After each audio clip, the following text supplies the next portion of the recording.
ხმებით. გთავაზობთ ვალერია კალთოვას ერთ-ერთ ვიდეოს, როდესაც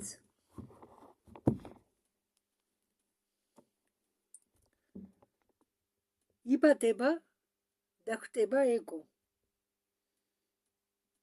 ატართულია 2 თებერვალს 2025 წელს. შამბალა.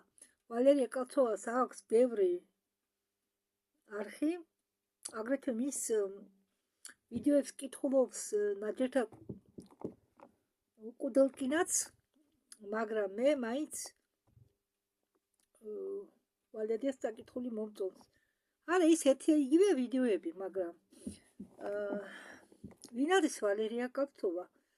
ვალერია კალთოვა არის არა, ის არავის არ კურნავს, ის არ არის წინასწარ მეტყველი არ მკითხაობს, არაფერს არ აკეთებს. მას აძლევენ ხილვებს და ის უფასოდ სრულიად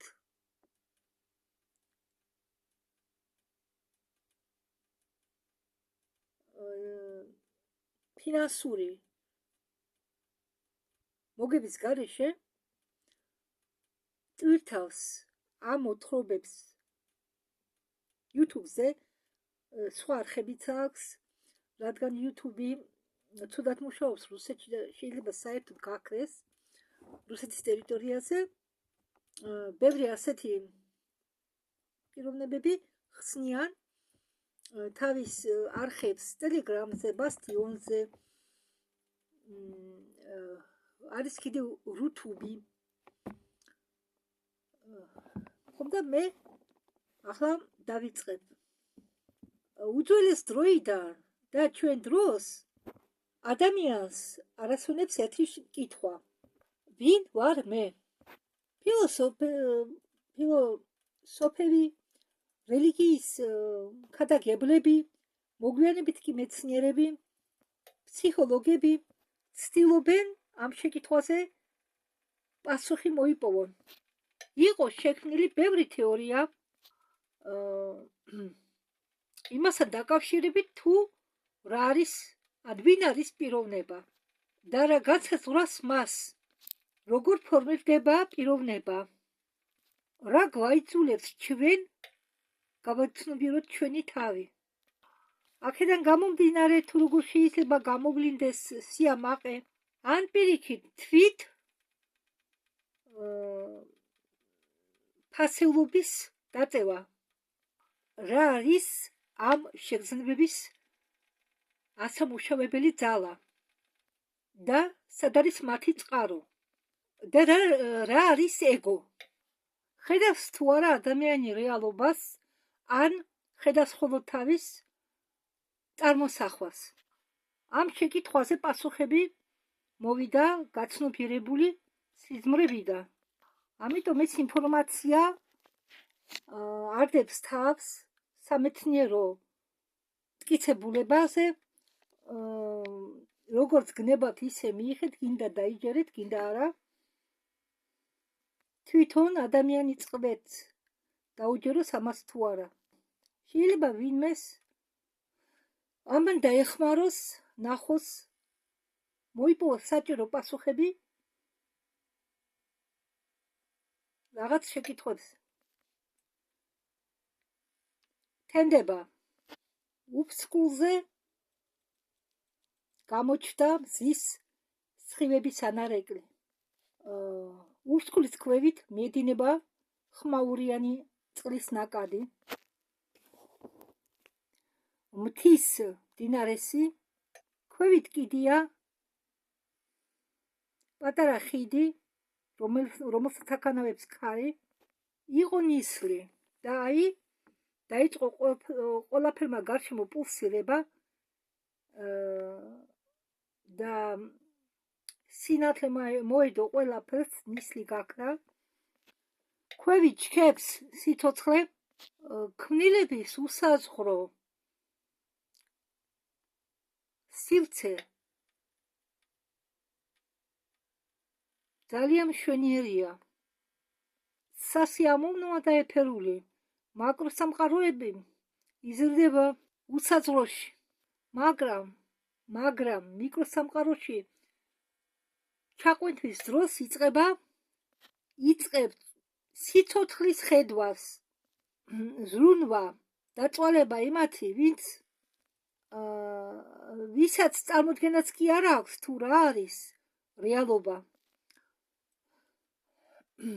ამ მიკროსამყაროს და მაკროსამყაროს ცხოვრებები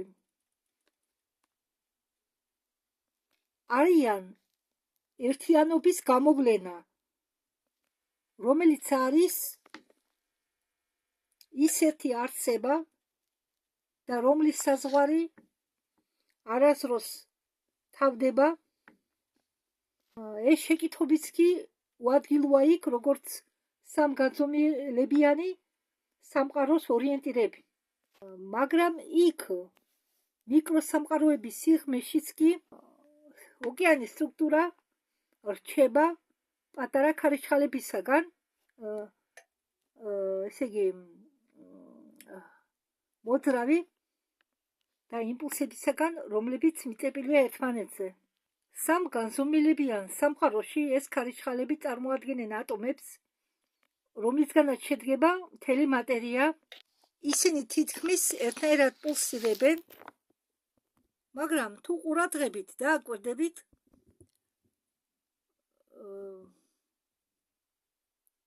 ცოტა პატარა ცვლილება ამ შეჯახების დროს იწვევს პულსაციის ციკლის ცვლილებას იმავე ატომების ერთმანეთთან დარტყმისაგანაც. კი, ეს არის დამოკიდებული სიჩქარეზე. ამ დარტყმის შემთხვევაში, ან შეხების შემთხვევაში ეს პატარა ქარიშხალები იცვლება, მასზე იბადებიან სხვადასხვა ატომები, სხვადასხვა ნივთების ატომები, მასზე იბადებიან მოლეკულები ატომების საზოგადოებიდან, მაგრამ თუ ამას შეხედავთ სხვა რაკურსით, იქ სურათი სრულიად იცვლება. ეს ატომების ქარიშხალები თითქმის არ ჩანს, მაგრამ მაგერად ჩანს ტრილიონი უფრო უზარმაზარი ქარიშხალები. ისინი, რომლებაც უკვე შეძლენ თავისი თავის გაცნობიერება. საკუთარი თავის გაცნობიერება ქარიშხალისა ან სულისა, რომლებიც დაიბადა სამყაროს ეფირისაგან, ხდება როგორც განათება. როდესაც გროვდება განსაზღვრული რაოდენობა პულსაციისა, რომელიც ცვლის პატარა ქარიშხლის სტრუქტურას, სხვანაირად თუ იწყვით სულისა, აქ იყო ლაპარაკი იმაზე, თუ ეს ქარიშხალები, რომლისგანაც შედგება სამყარო, კოსმოსური სამყარო, შეიქმნა პირველ მანმანტავრაში. ესე იგი, როდესაც პირველად შეიქმნა მატერიალური სამყარო. პირველი მანმანტავრა, თითო მანმანტავრა, ესეც მე ვიცი ვალერია კალცოვას ვიდეოებიდან, თითო მანმანტავრა შედგება 33 ასე ვთქვათ, მიწერი წლებისა. ეს არის ერთი ციკლი. თითო ციკლში 33 უბრალოდ ერთ მანმანტავრაში არის 33 ციკლი. შემდეგ ყველაფერი იხურება, იკეცება და ეს დაკეცვა იწყება, სამყაროს დაკეცვა მატერიალური სამყაროთ. შემდეგ გადადის წვრილ დონეზე, შემდეგ უფრო მაღლა და დროებით ხდება ყველა სამყაროების აკეცვა. ხო, მე არ მახსოვს ეს რომელ ვიდეოშია, მაგრამ მე მოვძებნი ამ ვიდეოს და მაგ ვიდეოს გადავთარგმნი. ხო, პირველი მანმანტავრის დროს, პირველი ციკლის დროს კოსმოსური სამყაროს უდიდესმა სულმა თავისი საკუთარი თავი გაფანტა ამ ესე იგი დაყოფილი სულები, თავისი სხეული დაყო პატარა-პატარა სულებზე, თვითონ კი გაქრა. უпростоრად თესლებზე, სულების თესლებზე, სული მერე ხდება ის თესლი, თუ დაიწყო თავისი გამოცდილების გავლა, გაკვეთილების გავლა. მაგრამ თვითონ ეს ციკლი არის ქარიშხალი სამყაროს ციკლში, სამყაროს სტრუქტურაში და ისევე გაჩნდა ამას წინა მანმატავრაში სამყაროდან. ამ მანმატარის წინა მანმატავრაში ეს მანმატავრა არის გონი 33 ბოლო ციკლშია დედამიწა, საერთოდ სამყარო. როდესაც მოდის ბრამას ღამე, კოსმოსური სამყაროს უდიდესი სული იბრუნებს და შთანთქავს თავის თავში ყველა ქარიშხალებს და ხდება ერთიანი და ისევ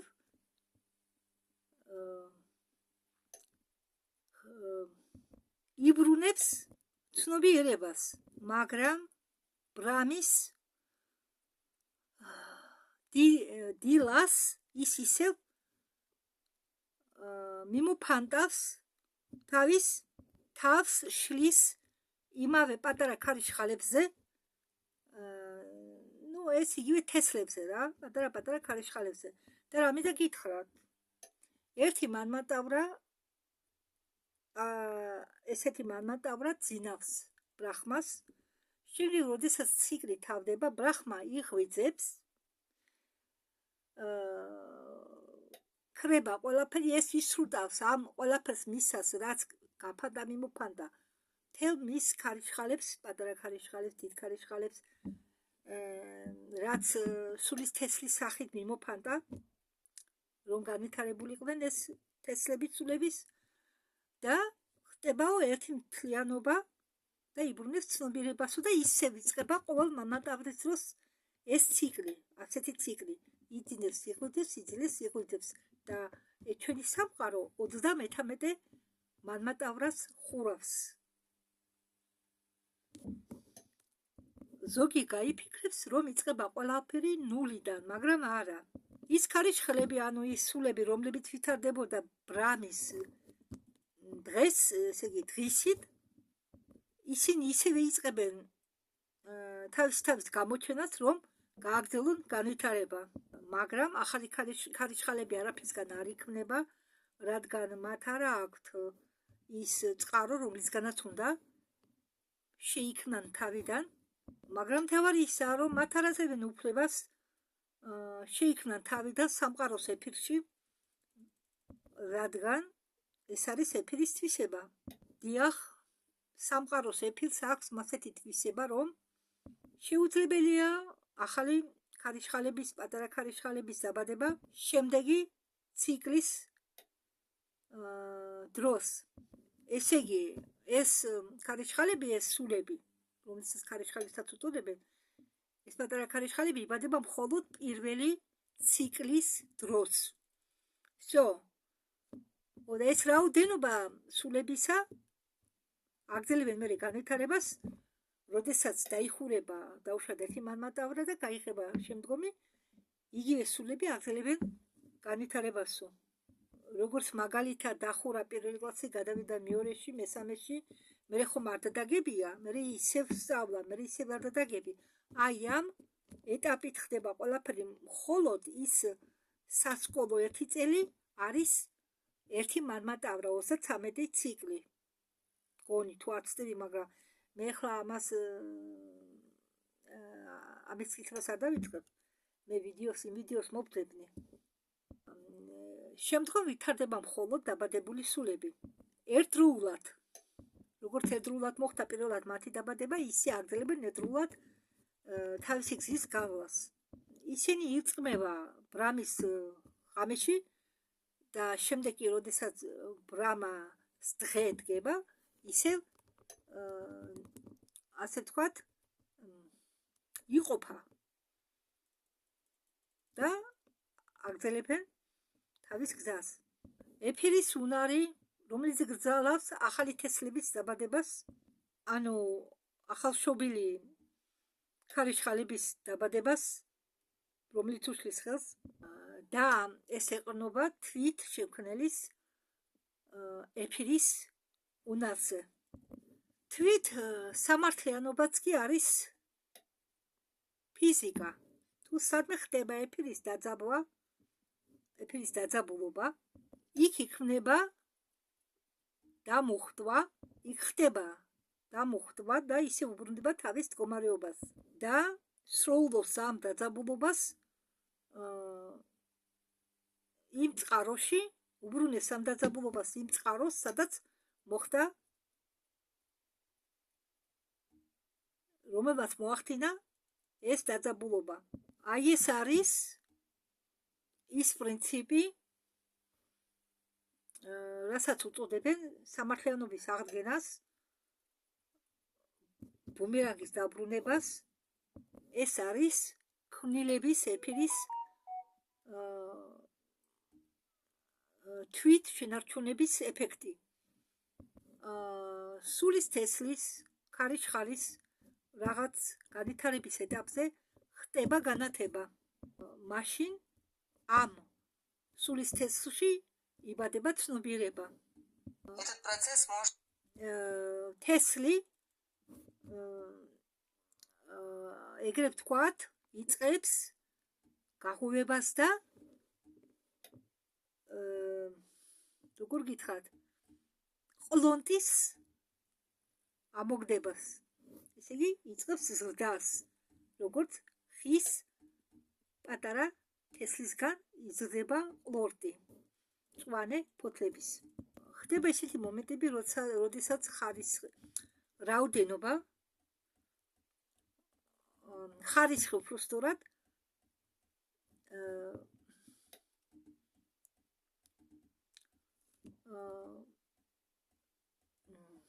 როგორ ვთქვათ, ხარისხი მრავლდება, ვიდრე რაოდენობა და ცნობიერება იწყებს აყვავებას და ხდება მოულოდნელი უცებ როგორ გითხრათ,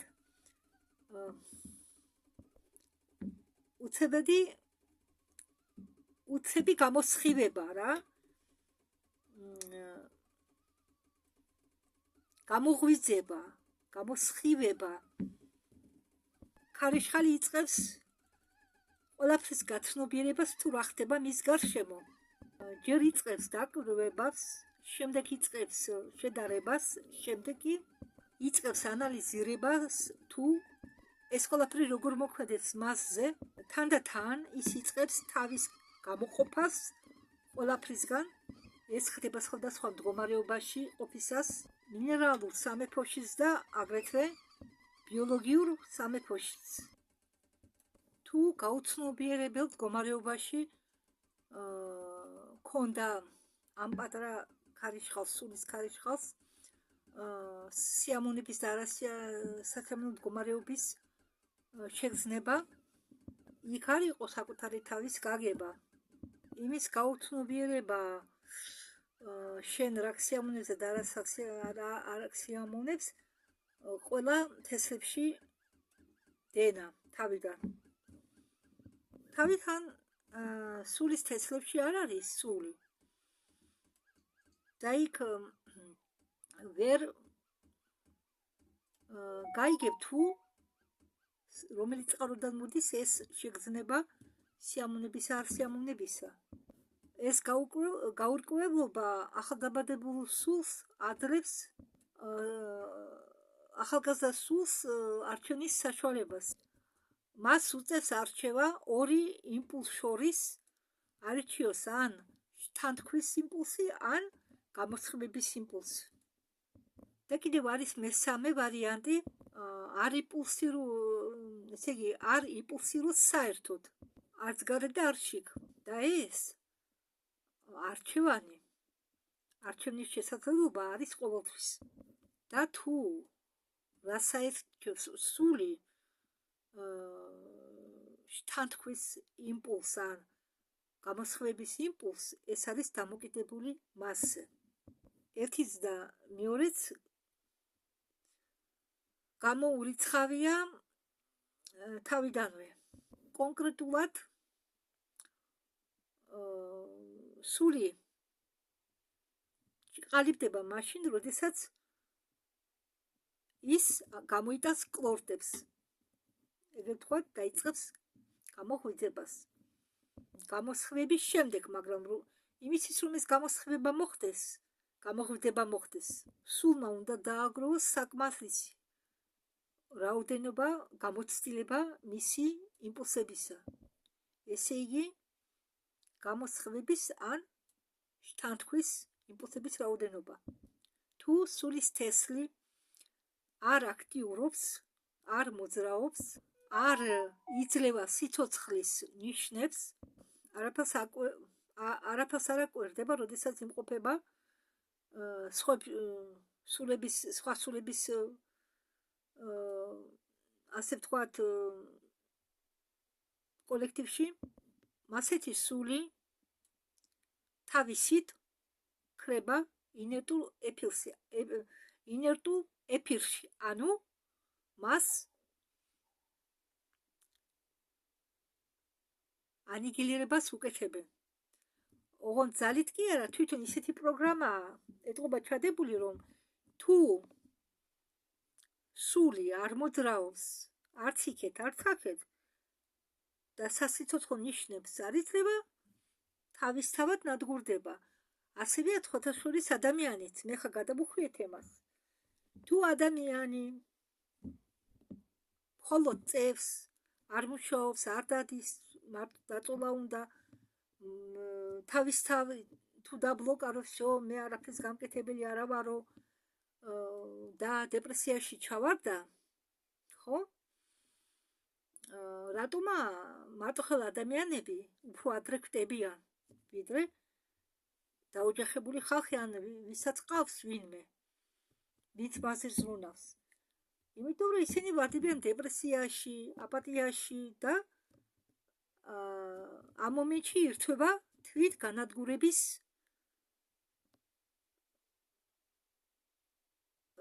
პროცესი. თვით განადგურების სინამდვილეში ადამიანს კი არავინ კლავს, ადამიანი თავის თავს თვითონ იკლავს. თვითონ. მაგრამ ეს იმას არ ნიშნავს, რომ სიმარტოვე არ შეიძლება გამოიყენო. მე მარტო ვიყავი სულ, მაგრამ მე რას გულისხმობ, მშობლების სიკვდილის შემდეგ დავრჩი ფრათ მარტო. ოჯახი მე არასდროს არ შემიქმნია, არც არავინ ყოლია ცხოვრებაში და მაგრამ მე ჩემ მარტოობას ჩემ გასავითარებლად ვიყენებ. ვაფართოებ ჩემ თვითცნობიერებას, ვაბარჯიშებ ტვინს, რადგან მე დიაბეტიკი ვარ და არ მინდა მეხსიერება დამიქვეითდეს დიაბეტის ჩაქრის გამო. მე ვაკეთებ ყველაფერს იმისთვის, რომ ჩემი ტვინი არ დაზარმაცდეს. და მაპატიეთ, მომიტევეთ, რომ მე ასე ვლაპარაკობ, რადგან კბილები არ გამაჩნია, პროტეზსაც ვერ ვიკეთებ, 10 წელი პროტეზ მქონდა, მაგრამ დენტა გააქრა და როდესაც მე მითხრა ტექნოლოგმა, რომ თქვენ პროტეზი არ გაგიკეთდებათ და დენტა არ გაქვთ და დავინტებულ კბილებს მე ვერ გავიკეთებ, ჯერ ერთი ჯანმრთელობა არ მიწყობს ხელს და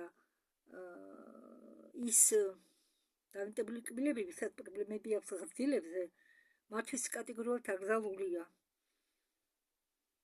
ეს ბოლო 2 წელია მე კბილოთ ვარ, მაგრამ იცით რა მნიშვნელობაა?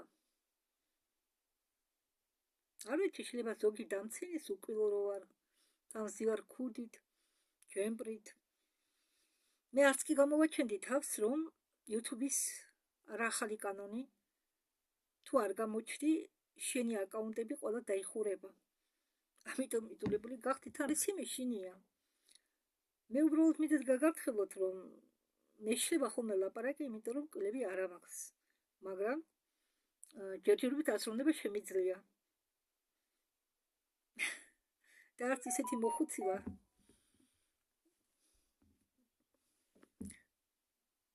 შეიძლება ჩემს ითქვას, რომ ვარ ხნიერი.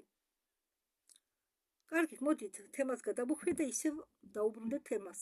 Либо при следующем дне Брахмы уже не... ან ეს ზარმაცის სულის თესლი თუ არ შერი ამ ინერტულ ეფირს, ის მაინც ვერ დაუბრუნდება შემდეგ მანმატავრაში თავის სიცოცხლეს, რადგან არ იყოფა იმპულსები. ესე იგი რა, თუ სულის თესლს არ ყოფნის იმპულსები, დაუშვათ პირველი მანმატავრის პერიოდში მან ვერ გამოიჩინა თავი, არ იყო აქტიური. ის ვერ გააგრძელებს ცხოვრებას შემდეგ მანმატავრაში. და ესმის კითხვა, რატომ არ მოძრაობდა ის სულის თესლი და რატომ არ აგროვებდა იმპულსებს? ეს მოხდა იმის გამო, რომ მან სიამოვნება მიიღო ამ სულის თესლმა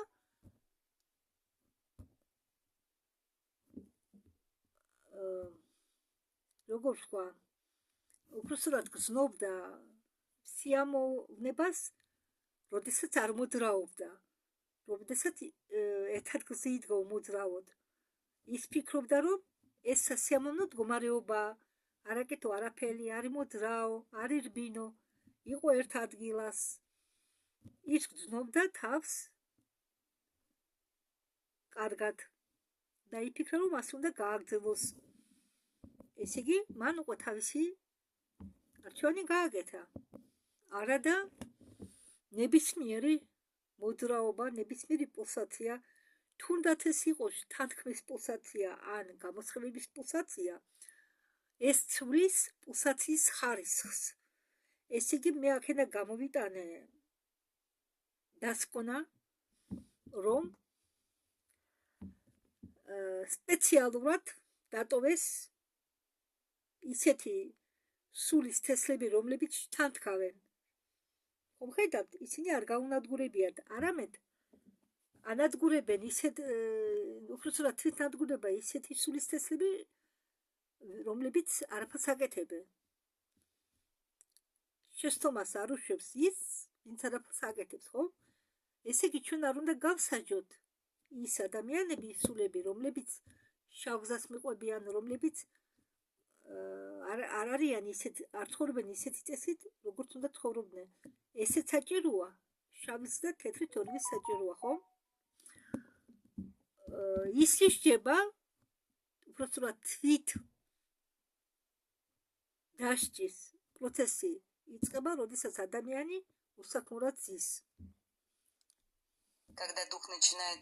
ამ სულის თესლში იბადება თვით გაცნობიერების სულიერი ძალა, დუხ ან ეგო. სულის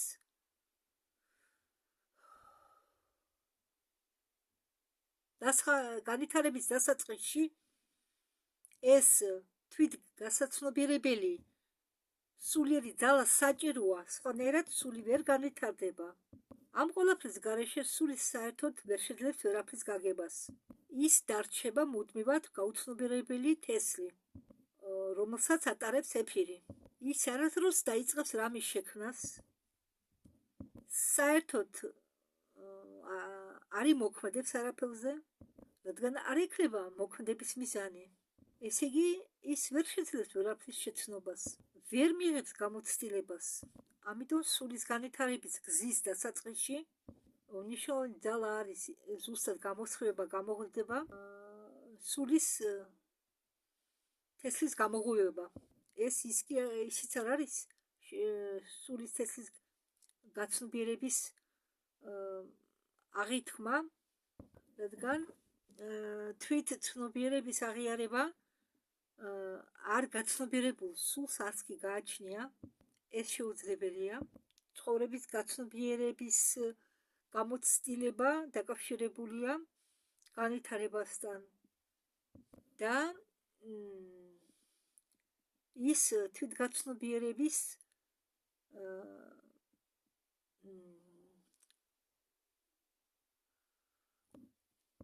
პროცესს გადის მხოლოდ თავისი სანსარის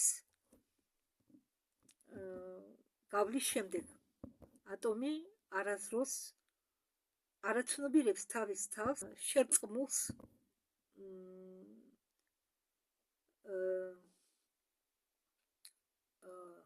თოვლისებულებასთან, რადგან ის მას ჯერ კიდევ არასდროს გაუცნობიერებია თავისი თავი, არ გაუცნობიერებია თავისი ყოფა და რაში გამოიხატება თვითგაცნობიერება. თუ სულის თესლი რეაგირებს გარესამყაროზე, ესე იგი მან გააცნობიერა თავისი თავი, იგივე ეხება ატომსაც, მოლეკულასაც. თუ რეაგირებ შენ გარესამყაროზე, ესე იგი შენ მოახდინე შენი გათვითცნობიერება და იგრძნო ის სასიამოვნო არასასიამოვნო შეგრძნებები უკვე შეგნებულად. ესე იგი გესმის, რომ ეს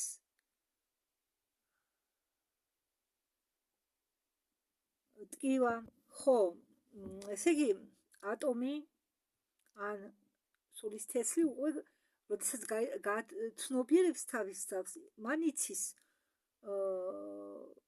რატომ გრძნობს სიამოვნებას და არასიამოვნების შეგრძნებას. რატომ აქვს სიამოვნების შეგრძნება და არასიამოვნების შეგრძნება. იცის საიდან მოდის ეს წყაროები. ხო, როდესაც სული გრძნობს, ესე იგი აცნობიერებს იმ სიამოვნებას და არასიამოვნებას, ის პასუხს აგებს თავის არჩევანზე. და როდესაც ეს სულის თესლი გახდა გაცნობიერებული, ის იწყებს თავისი არამხოლოდ ფიზიკური ფენების დაგროვებას, როგორც ფენოვანი ყველი, არამედ ენერგეტიკული ფენების დაგროვებასაც, ესე იგი შექმნას თავისი თესლის გარშემო, ქმნის ენერგეტიკულ, წვრილ და ფიზიკურ ფენებს, როგორც ფენოვან ყველს ახვევენ. აი, წამოიდინეთ ბურთი. ფენოვანი ისა ყველი ხომ იცით? ჯერ ბურთს შემოახვევთ ერთ ფენაყველს, მეორე ფენაყველს, მესამე ფენაყველს, ან თუნდაც იგივე ფენოვანი ხაჭაპური. ამდაგვარი პროცესი მიდის. ხომ და შეგახსენოთ, რომ ან შთანთქავს ამ დროს, ამ განვითარების პერიოდში, ან ასხივებს. იქიდან გამომდინარე, თუ უფრო მეტად რას აკეთებს სული, ასხივებს თუ შთანთქავს, შენდება მისი წვრილი სტრუქტურები, იზრდება მასში და შემდგომ ამ გაზრდილ სტრუქტურებზე, ამ გაზრდილი სტრუქტურების მეშვეობით ის განსახიერდება სხვა ფორმებში და ეს განსახიერება არ ხდება მხოლოდ ერთხელ და ერთმანმატავრაში, ეს განსახიერება ხდება მრავალ მანმატავრაში, ესე იგი სულ და განსახიერდეთ, რომ გამოცდილება დააგროვოს და ეს ფენები გააძლიეროს. და ეს ფენოვანი სტრუქტურები ვითარდება იქიდან ესე იგი გამომდინარე, თუ როგორ იქცევა ეს განსახიერებული სული. თუ შთანთქავს, მისი ფენები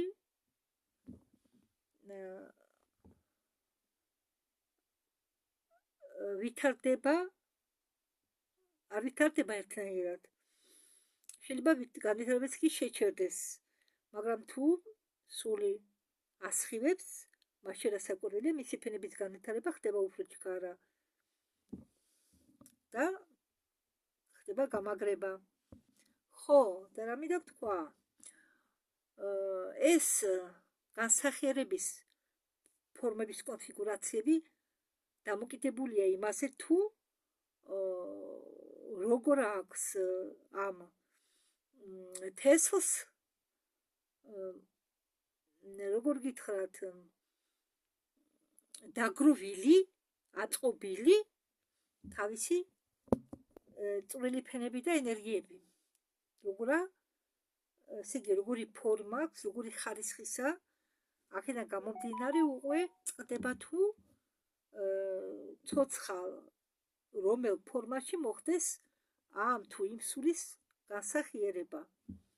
რადგან მე დავამატებ, თემას გადავუხვევ, ხდება მაგალითად ზოგი ქვაში მიდის, ზოგი მინერალებში, ზოგი მცენარეში, ზოგი ხეებში, ზოგი თევზებში, ცხოველებში, კოღოებში, ბუზებში, ტარაკანებში და ასე შემდეგ. ეს იმასეა დამოკიდებული, თუ როგორ განავითარებს შენ სულიერ სხეულს, ფენებს. როდესაც სული ვითარდება იმ დონემდე, რომ ხდება გონიერი და განსახიერდება გონიერი არსებების სხეულებში, ასე ვთქვათ, ეგო უნდა ქრებოდეს თანდათანობით ამ სულში და უნდა დაუთმოს ადგილი ალტრუიზმი. რა არის ალტრუიზმი?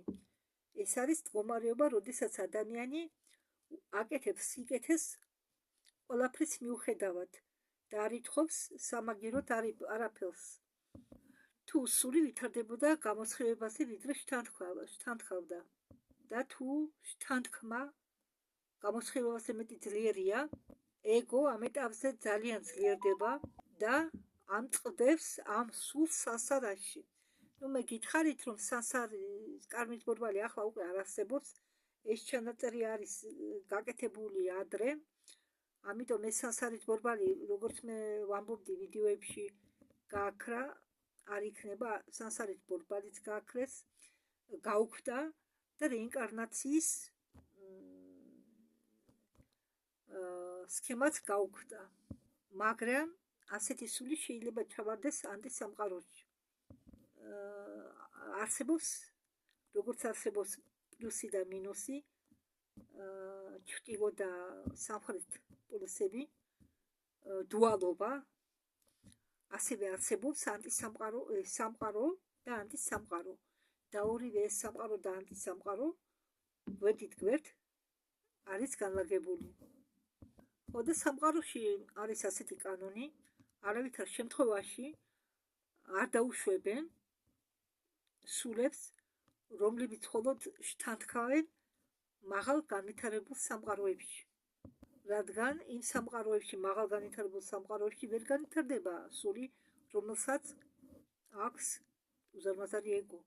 თუ ასეთი სულები გაძვრენ მაღალ სამყაროებში, ისინი ამ სამყაროს სტრუქტურას დაანგრევენ და როდესაც უგზალავენ მძიმე სულებს შთანთქმას ამ სამყაროებისა, იქ არის თვით გადარჩენის ეფექტი ეფირისა, სამყაროს თვით გადარჩენისთვის. ეს ვლინდება ეფირის ფიზიკური კანონით, რაც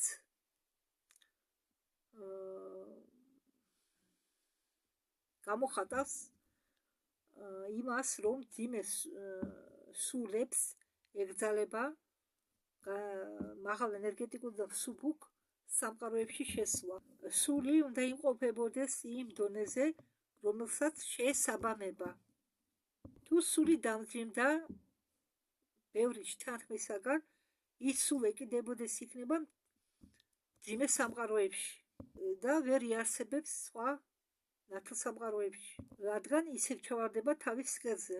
როგორც ნალექი და იმისთვის, რომ მან ისევ დაიწყოს თავისი განვითარება, უნდა გაისუბუქოს თავი იმით, რომ მიატოვოს შთანთქმა, მხოლოდ შთანთქმა, როდესაც სული იზრდება